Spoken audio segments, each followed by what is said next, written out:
They said courage is what it takes to stand up and speak, and courage is also what it takes to sit down and listen, and I got tired of sitting. We are so thrilled to present to you Mr. Randy Otto as Winston Churchill. In a few moments of Randy coming out on stage, it was obvious to me that this man was something totally different.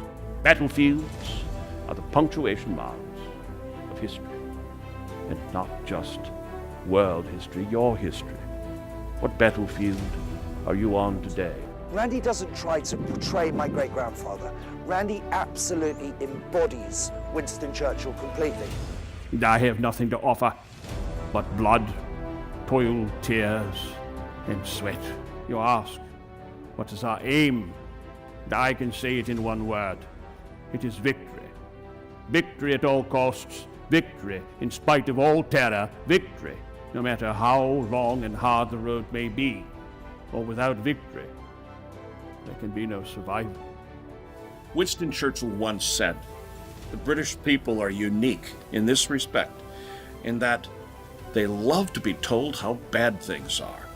Really, they love to be told the very worst."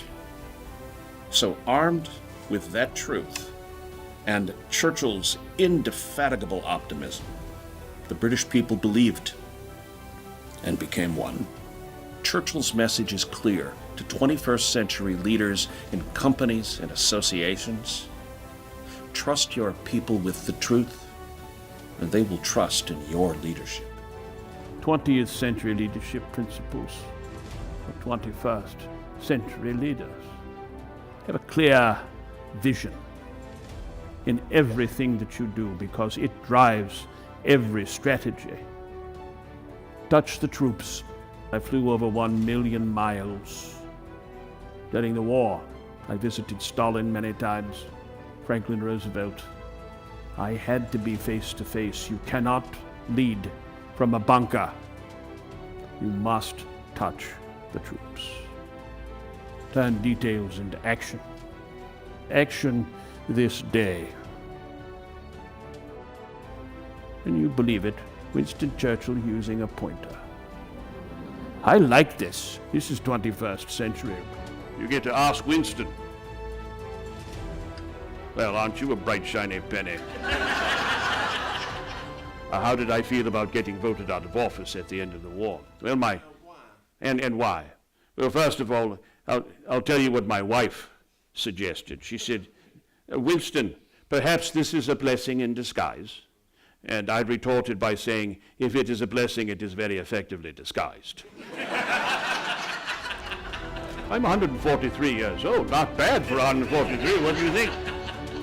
Being able to interactively question Winston Churchill during Ask Winston has been a highlight for all audiences. When the alarm sounds, most of London goes underground. I come to the top of the building. I need to see where that night's bombing is the worst.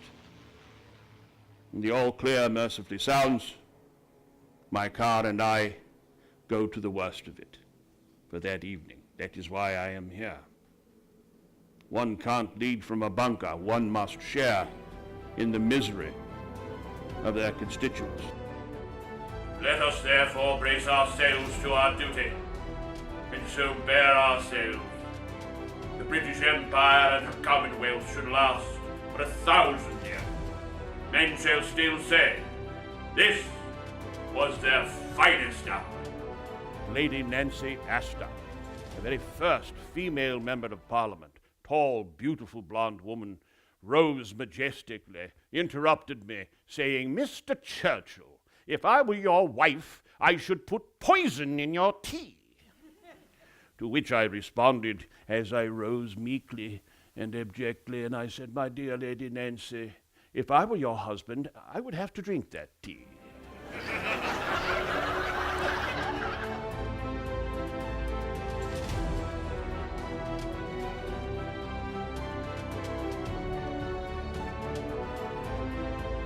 So as you organize yourself, find those people you can trust. Eliminate duplication. I believe that it took too much energy to be recriminatory. I chose to be magnanimous. Somebody maligned me, I put my arm around them and say, "You didn't really mean to say that, did you?" Be magnanimous. There's not enough of it in this world. Ladies and gentlemen, you must have a hobby. You must get involved in the creative process.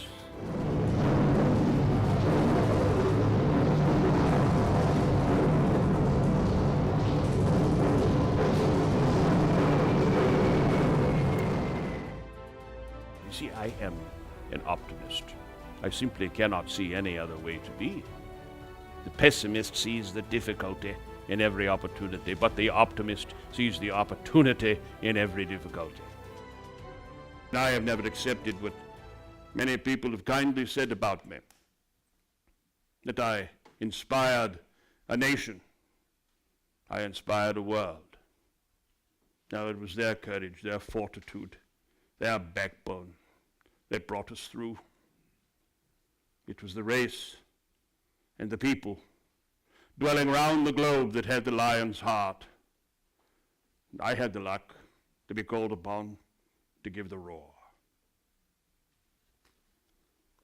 And may I remind you, never, never, never give in.